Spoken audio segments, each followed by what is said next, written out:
যুদ্ধের কাছে আমাকে আসতেই হবে।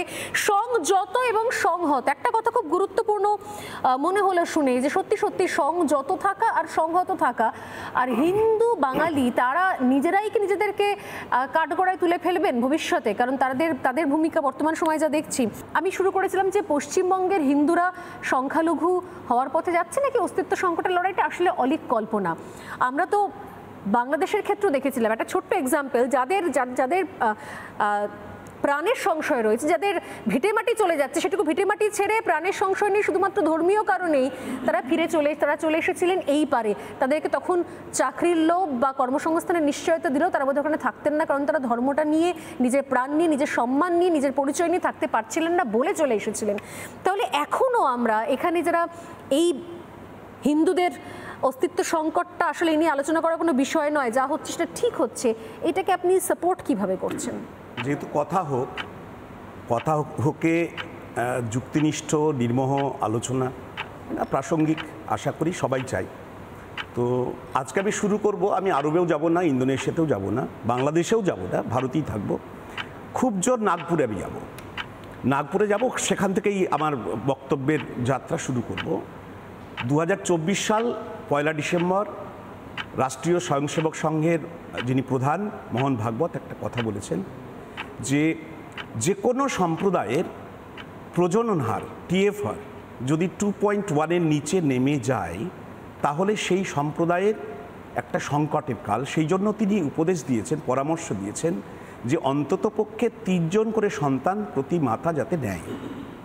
ঠিক এই জায়গা থেকে যদি শুরু করি তাহলে পশ্চিমবাংলায় কি হিন্দু কি মুসলমান, গোটা বাংলায় কিন্তু সংকটের মুহূর্তে দাঁড়িয়ে অ্যাজ পার সেন্সাস রিপোর্ট, আমার কথা নয়। কেন বলছি? 2001 সালে আমাদের পশ্চিমবাংলায় TFR ছিল 2.6 আর 2011 সালে 2 অর্থাৎ 2.0 অর্থাৎ 2.1-এর নিচে নেমে গেছে।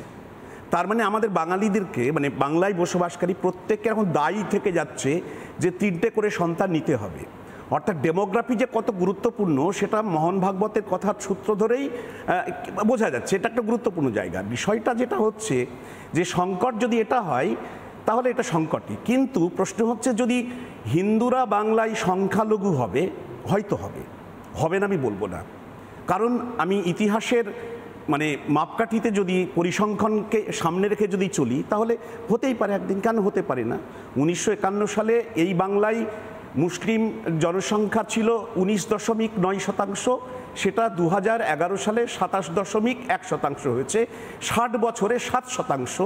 সুতরাং এবং 1951 সালে TFR ছিল 6 আর 2011 সালে এসে এটা 2 হয়েছে। এই ধারা যদি অব্যাহত থাকে আগামী 60 বছরে 7% বাড়বে।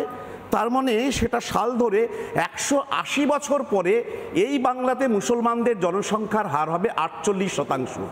তার মানে মোটামুটিভাবে ধরে নিতে হবে এই ধারা যদি অব্যাহত থাকে পশ্চিমবাংলায় অবশ্যই হিন্দুরা সংখ্যালঘু হতে পারে, এবং সেটা 200 বছর পরে। সাংস্কৃতিক ক্ষেত্রেও আমি বলবো বাংলা ভাষা সংস্কৃতি সমস্ত ক্ষেত্রে কিন্তু এখনও কর্তৃত্ব জায়গায় নিরঙ্কুশ কর্তৃত্ব স্থাপন করেছে এই রাজ্যের বাঙালি যে হিন্দু। বাঙালি মুসলিমরা অবশ্যই রাইজিং করছে, শিক্ষা দীক্ষা সংস্কৃতি অবশ্যই রাইজিং করছে, কিন্তু সেই রাইজিংটা ওই রকম চ্যালেঞ্জের জায়গায় আসতে এখনও অনেক সময় লাগবে। ট্রেন্ড যেটা বলছে সেই ট্রেন্ডটা যদি অব্যাহত থাকে। এইবার আমার প্রশ্ন হচ্ছে, এই যে আমি 2.2-এর কথা বললাম না, আমাদের রাজ্যে, এবার আমি জেলাওয়ারি যাচ্ছি, কলকাতায় বলি, কলকাতা কোন সংকটের জায়গায়? কলকাতায় 2011-তে 1.6 TFR। কলকাতা আজ বার্ধক্যের আশ্রম হয়ে গেছে।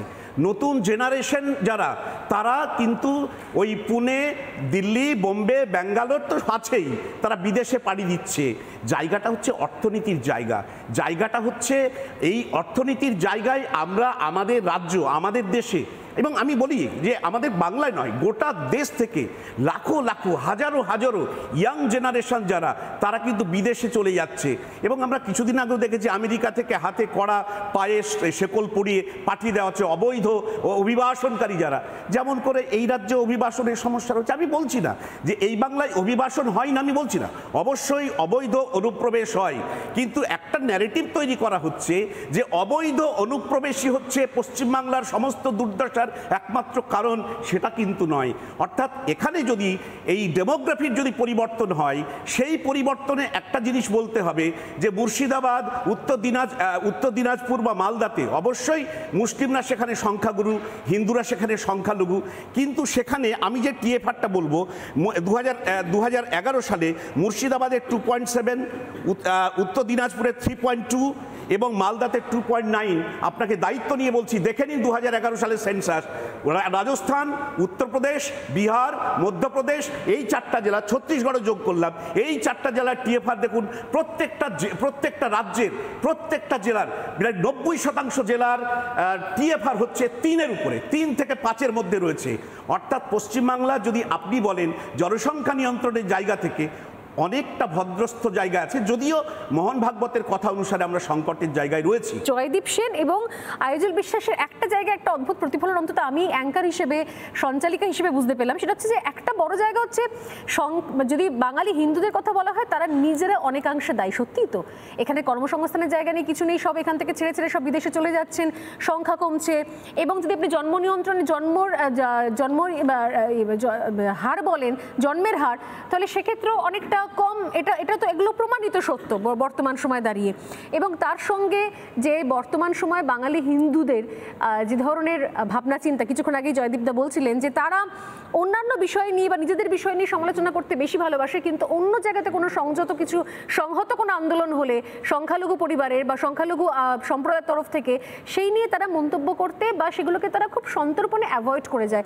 আমি দুজনের কাছে আসবো একবার, অফিলিয়া সিনহা এবং আহানা চৌধুরী, আপনাদের কার কার কাছে কি প্রশ্ন রয়েছে? খুব সংক্ষেপে একদম। আমার প্রশ্ন প্রথমে আজিজুলদার কাছে। আচ্ছা, উনি তো পরিষ্কারভাবে বলছেন যে আমাদের এখানে ধীরে ধীরে পশ্চিমবঙ্গ কেন ভারতবর্ষে সংখ্যালঘুদের সংখ্যা বাড়ছে, এবং উনি বলছেন ওনার একটা প্রত্যাশা আছে। তার মানে আমরা তো বলতেই পারি আমাদের হিন্দু যারা সনাতনী হিন্দু, হয়তো কদিন পরে আমরা বলতে পারবো না আমরা হিন্দু, সেই জায়গায় পৌঁছচ্ছি। যদি আমরা দেখি ছোটদের যে ক্লাস 5 থেকে পাঠ্যপুস্তক, সেখানেও কিন্তু এই সংখ্যালঘুদের নাম গল্পের ছলে, অঙ্ক বই থেকে শুরু করে পরিবেশ বিজ্ঞান, প্রত্যেকটা জায়গায় বইগুলো খুলে দেখুন। আপনারা এগুলো দেখা দরকার। আগে তো বই এরম ছিল না, কেন বইয়ের মধ্যে পড়াশোনার ক্ষেত্রে ধর্মকে ঢোকানো হচ্ছে? নানা ধরনের কন্টেন্ট দেখার জন্য লাইক করুন, শেয়ার করুন আমাদের ফেসবুক পেজ, সাবস্ক্রাইব করুন আমাদের ইউটিউব চ্যানেল। পাশাপাশি অন্যান্য ব্রেকিং নিউজের জন্য অবশ্যই চোখ রাখুন রিপাবলিক বাংলায়।